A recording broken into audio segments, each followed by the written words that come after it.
మహబూబాబాద్ జిల్లా ఎనుగుంటి మండలం కోమటిపల్లి గ్రామంలో ఉపాధి కూలీలకు యాప్ తుప్పలు పెద్ద కష్టాలు తెచ్చిపెడుతున్నాయి. గ్రామ ఉపాధి కూలి మలయాళ శ్రీనివాస్ ఇటీవల కొండగట్టుకు వెళ్లి వీర హనుమాన స్వామిని దర్శించుకొని తలనీలాలు సమర్పించి మొక్కులు చెల్లించుకున్నారు. తిరిగి వచ్చి గ్రామాల్లో జరుగుతున్న ఉపాధి కూలీల పనులకు వచ్చి ఫేస్ అథెంటికేషన్ రాకపోవడంతో పలుమార్లు ప్రయత్నించిన విఫలమయ్యాడు. దీంతో ఒక ఐడియా వచ్చింది. జుట్టు లేని తన నెత్తిపై తోటి మహిళా ఉపాధి కూలి తల వెంట్రుకలు వేసుకుని ఫేస్ అథెంటికేషన్ గుర్తించింది. ఈ వింతను చూసిన ఉపాధి కూలీలు అవాక్కయ్యారు. కాగా ఈ యాప్ లో నెలకొన్న సమస్యలపై ఉన్నతాధికారులు స్పందించి సమస్యలు తలెత్తకుండా చర్యలు తీసుకొని చేసిన పనులకు ఉపాధి కూలీలకు వేతనాలు అందించేలా చర్యలు చేపట్టాలని కోరుతున్నారు.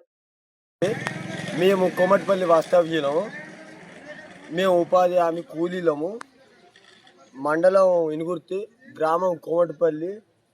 మేము వచ్చేసి పనికి వెళ్ళిన చోట చాలా సన్నివేశాలు జరిగినాయి.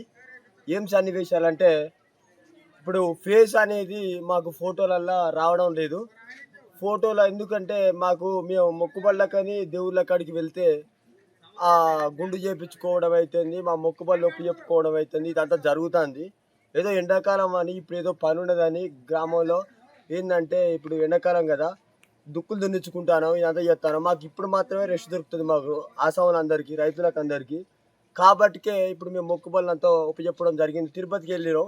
తిరుపతికి వెళ్తే ఏం జరిగిందంటే, మేము మొక్కుబడి ఒప్పచెప్పి వచ్చినాక మాకు గుండు ఉన్నదనే చేత ఏం జరుగుతుందంటే, మాకు ఫేసు మేము తిరుపతి మొక్కు ఉపయోగపడడం వల్ల మాకు ఇక్కడ ఉపాధి హామీ పథకం వల్ల మాకు పేరు రావడం వల్ల మేము పోయి పని చేస్తే మా ఫేస్ పడడం అయితే ఫేస్ పడతలేదు.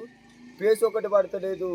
మళ్ళీ ఇంకోటి ఏంటంటే, మేము ఈ ఎండలకు వడగాళ్ళకు ఇదంతా పడుతుంటే మా వడగాళ్ళకు మా చెంపలు, మా చేతులు, మా అన్నీ గుంజుకపోవడం ఇదంతా